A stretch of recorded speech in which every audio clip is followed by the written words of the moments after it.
Pessoal, vamos lá. Dando sequência aqui ao nosso conteúdo, a gente vai iniciar o módulo 5. O módulo 5 fala sobre probabilidade e estatística.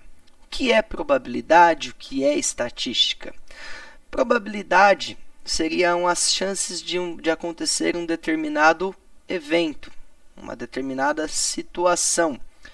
Por exemplo, quais são as probabilidades de ao lançar uma moeda, eu obter cara, ou eu obter coroa? Ao lançar um dado, qual é a probabilidade, ou as chances de se cair um voltado para cima, ou um número maior que 3, maior ou igual a 5, ou até mesmo ao retirar uma carta ao acaso de um baralho, quais são as probabilidades de sair um as de copas, um 5 de espadas e assim por diante. E estatística é algo que está presente no nosso dia a dia, que seria a análise de dados. Tá? Então, é quando a gente faz um estudo sobre algumas informações, alguns dados. Tá? Por exemplo, as intenções de votos para prefeito, governador, presidente, a média, até mesmo a nossa média que a gente utiliza em sala de aula, a gente está organizando os dados, analisando eles. Tá? Então, isso é estatística. Então, nos próximos slides aqui eu trouxe para vocês as definições. Então, probabilidade é um ramo da matemática em que as chances de ocorrência de experimentos são calculadas. É por meio de uma probabilidade, por exemplo, que podemos saber desde a chance de obter cara ou coroa no lançamento de uma moeda até a chance de erro em uma pesquisa. Tá? Estatística é bastante utilizada em diversos ramos da sociedade, no intuito de realizar pesquisas, colher dados e processá-los, analisar informações, apresentar situações através de gráficos de fácil compreensão. Tá? Então, os meios de comunicação usam muito isso. Tá? A gente vê isso muito em jornais, tá? Para trazer, realmente, quando a gente tem uma notícia, para trazer a fonte confiável, usa-se dados. Tá? O IBGE, que é o Instituto Brasileiro de Geografia e Estatística, apresenta diversos dados para a gente aí. Tá? Então, a gente tem desde a taxa de natalidade, mortalidade, o nosso PIB, a densidade geográfica, entre outras muitas informações, que é feito por meio de estatística, por meio de análise e organização de informações. Ok?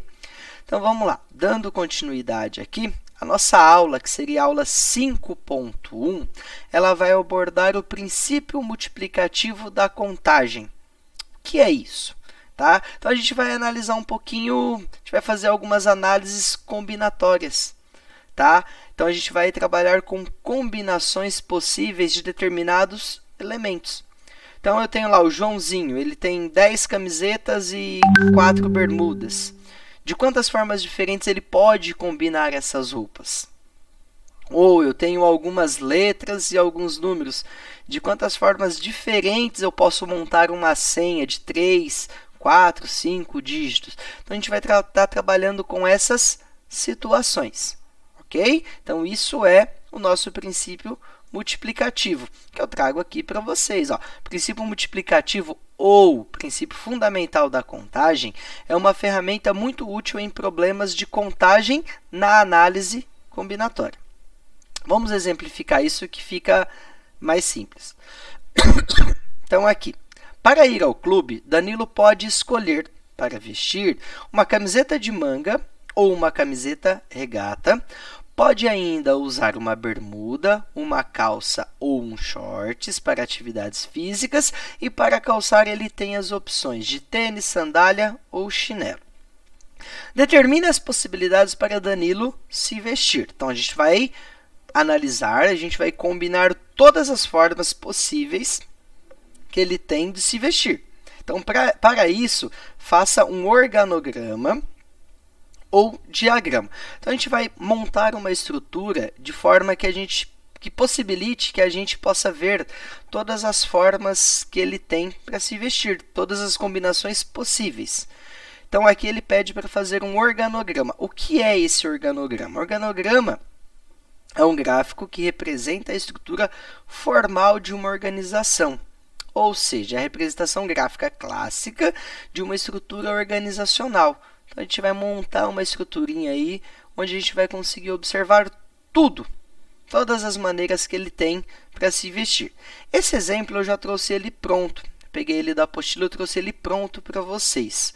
Então, tá aqui, ó. O nosso carinha aí, o Danilo, ele tem a camiseta, certo?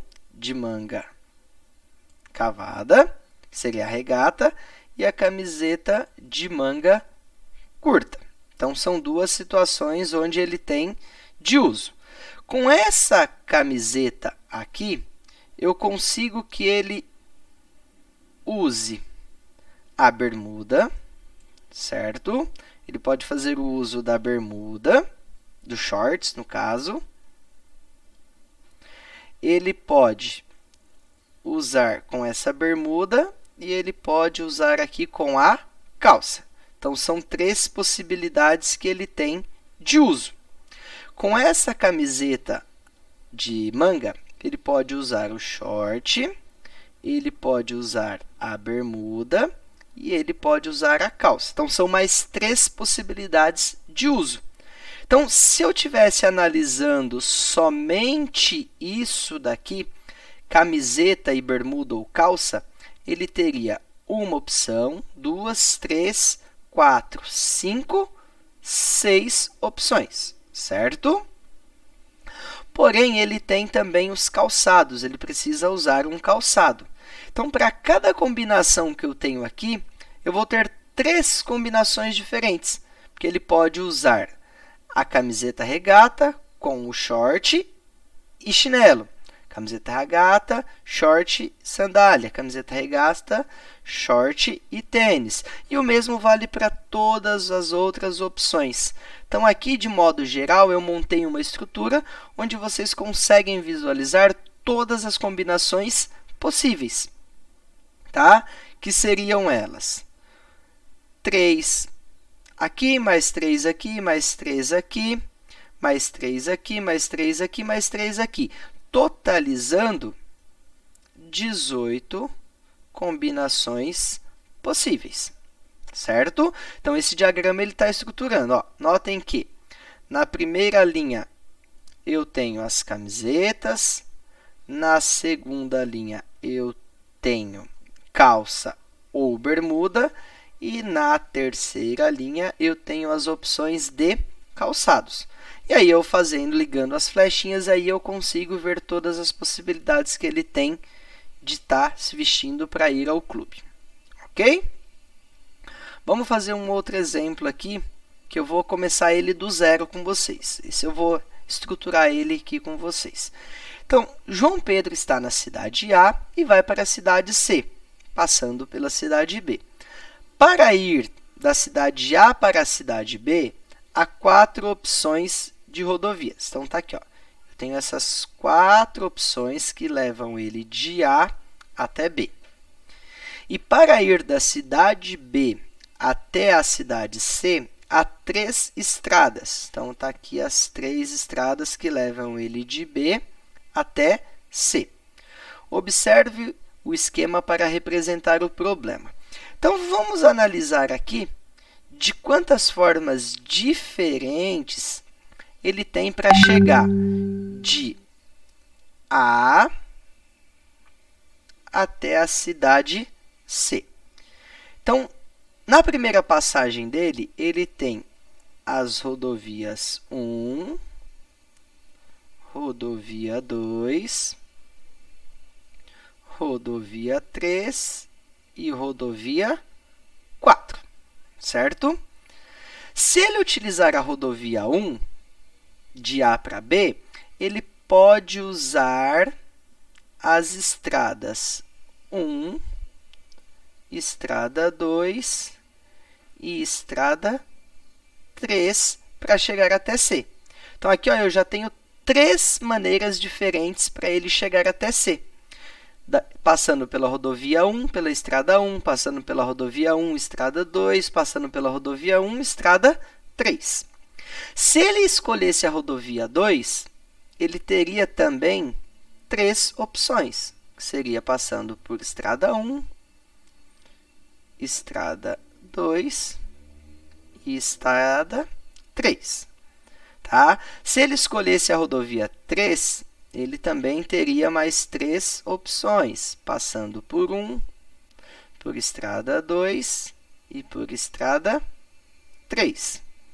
E se ele escolhesse a rodovia 4, ele também teria essas mesmas 3 opções, estrada 1, estrada 2 e estrada 3. Tá? Então, no total aqui, ele tem rodovia 1, estrada 1, rodovia 2, estrada 2, rodovia... Aqui eu tenho 3 opções, aqui eu tenho 3, aqui eu tenho 3 e aqui eu tenho 3. Totalizando 12 possibilidades diferentes de se chegar de A até C. Ok? Acho que é bem simples, probleminhas bem tranquilos. Continuando. Esse tipo de diagrama chama-se árvore das possibilidades. Tá? Então, podemos perceber que na primeira coluna estavam todas as rodovias que ligam a cidade A com B, e na segunda coluna, todas as estradas que ligam a cidade B com a cidade C. A árvore de possibilidades facilita a visualização de todas as combinações possíveis de caminho. Mas, mesmo assim, esse método nos obriga a contar de uma a uma cada possibilidade de caminho. Então, gente, quando as possibilidades forem pequenas, essa árvore de possibilidades ela é uma maneira viável. A gente consegue montar a estrutura e ter todas as respostas. Agora, vamos imaginar uma situação onde eu poderia ter, sei lá, 35 camisetas, umas 12 calças e uns 30 sapatos, que no caso seriam as mulheres aí que têm diversos sapatos, né? Então, quantas possibilidades diferentes eu teria de combinar isso? Se eu fosse montar esse diagrama, ou essa árvore das possibilidades, a gente teria um trabalho imenso. A gente gastaria um tempo grande, porque a gente teria que montar toda a estrutura e ainda depois contá-las. Então, há uma forma que a gente pode trabalhar isso aqui de uma maneira um pouquinho mais simples, tá? Que seria nosso princípio multiplicativo da contagem. Então, se um evento A pode acontecer de M maneiras e um evento B sucessivo e independente de A pode ocorrer de N maneiras, então, ou seja, o que quer dizer isso?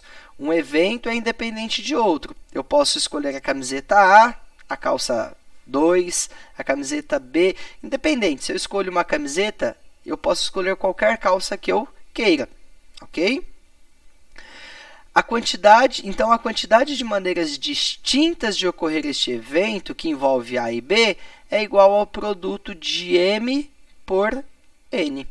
Ou seja, para resolver os nossos probleminhas, eu apenas preciso multiplicar a minha quantidade de eventos em cada situação. Então, aqui, ó, aqui eu tenho um evento, aqui eu tenho outro evento, que seria o evento de A para B e o evento de B para C. Então, eu tenho 2 eventos. Como que eu vou resolver isso? Fazendo a multiplicação da quantidade de eventos que eu tenho em cada situação. Então, aqui são 4 estradas, aqui rodovias. Aqui são 3 estradas.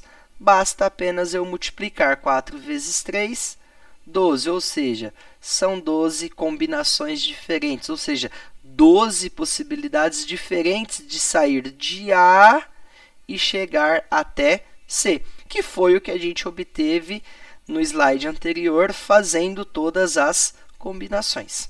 Tá? Então, é um princípio multiplicativo muito simples. Eu vou pegar as possibilidades do evento A, as possibilidades do evento B, do evento C, do evento D, e vou multiplicar todas para obter o meu resultado, para obter a minha quantidade de combinações possíveis. Vamos ver um exemplo um pouquinho maior aqui no próximo. Então, tá lá, ó. Ao montar um computador, tem-se 3 tipos diferentes de monitores, 2 tipos diferentes de teclados, 3 tipos diferentes de mouse e 4 tipos diferentes de CPU. Para saber o número de diferentes possibilidades de computadores que podem ser montados com essa peça, somente multiplicamos as opções. Então, vamos resolver isso aqui. Eu sei que eu tenho monitor vezes teclado vezes mouse vezes CPU. Isso daqui tudo, se eu multiplicar todos os meus eventos, eu vou ter a quantidade total de computadores diferentes que eu posso montar. Então, tá lá. Monitor. Eu tenho 3 tipos de monitores. Os teclados, eu tenho 2 diferentes.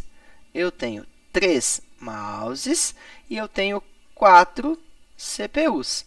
Multiplicando tudo aqui, eu vou ter 3 vezes 2, 6. 6 vezes o 4, 24. 24 vezes o 3, 72 possibilidades diferentes de montar o nosso computador. Ok?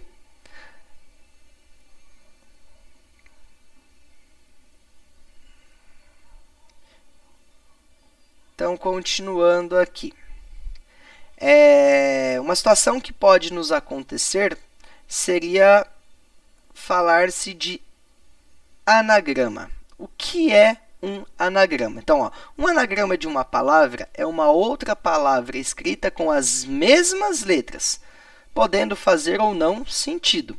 Por exemplo, a palavra amor, ela é um anagrama da palavra Roma. Eu uso exatamente as mesmas letras em ordens contrárias e formo uma outra palavra, tá? Então, aqui eu tenho, ó, quantos anagramas podemos fazer com a palavra escola? Então, vamos lá. Então, eu tenho na escola 6 letras, certo? Então, para a minha primeira letra, quantas opções diferentes eu tenho? Eu posso usar qualquer uma, porque vai fazer sentido ou não. Então, eu tenho a opção de pôr o E, o S, o C, o O, o L ou o E. Então, eu tenho 6 possibilidades diferentes. Para a segunda letra, eu posso usar qualquer letra também, porém, uma delas já foi usada. Então, restam para mim 5 letras. Para a terceira, como eu já usei 2, sobram 4. Para a quarta, sobram 3. Para a quinta, sobram 2. E para a última, sempre vai sobrar uma única opção, certo? Então, isso daqui é a possibilidade de quantas palavras diferentes eu tenho para montar com a palavra escola. 6 vezes 5, 30. 30 vezes 4, 120. 120 vezes 3, 360. 360 vezes 2, 720 palavras diferentes eu posso escrever utilizando as letras que estão aqui na palavra escola, tá? Então, isso é o nosso anagrama, é mudar a palavra, embaralhando a ordem das letras, formando palavras diferentes, tá? Então, eu vou sempre pegar a quantidade de letras que eu tenho, tá ok? Na primeira opção, eu vou ter todas. Como eu já usei uma, para a segunda opção eu vou ter uma a menos, e cada vez eu vou diminuindo uma, multiplico tudo, o resultado que eu obtenho aqui é a quantidade de anagramas que eu posso obter utilizando essa palavra. Vamos aqui para o próximo exemplo. Ó. Quantos anagramas, iniciando com uma vogal, podemos fazer com a palavra escola? Então, aqui, ó, Eu tenho que iniciar com uma vogal, certo? Então, a escola, eu sei que tem 6 letras, certo? Então, está aqui a multiplicação das 6. E aí, eu vou fazer a minha organização. Essa primeira letra, ela precisa ser uma vogal. Quais são as vogais que eu tenho? Eu tenho o E, o O e o A. Então, quantas possibilidades diferentes eu tenho aqui para iniciar minha palavra? 3 possibilidades diferentes, certo? Para a segunda letra, já é indiferente, não faz questão de ser uma vogal, uma consoante. Então, aqui eu já passo a ter todas as possibilidades. Então, se eu tinha 6 letras, eu usei uma vogal aqui, restaram para mim 5. Usando mais uma, vai restar 4, 3, 2 e 1. Multiplicando tudo isso daqui, eu vou ter a minha quantidade de palavras que eu consigo montar iniciando com uma vogal e utilizando todas as letras da palavra escola. 3 vezes 5, 15. 15 vezes 4, 60. 60 vezes 3, 180. 180 vezes 2, 360 palavras, iniciando com uma vogal e usando a palavra escola. Ok, galerinha? Então, é isso. O nosso conteúdo é essa parte aí do princípio multiplicativo, bem tranquilo. São as possíveis combinações que a gente pode fazer em cada situação. Aí, para finalizar, aqui eu deixo para vocês a lição de casa. Então, vocês vão resolver as páginas 5, 6 e 7 e fazer a nossa tarefa 14. Valeu, galerinha! Até a próxima aula. Bom estudo aí para vocês.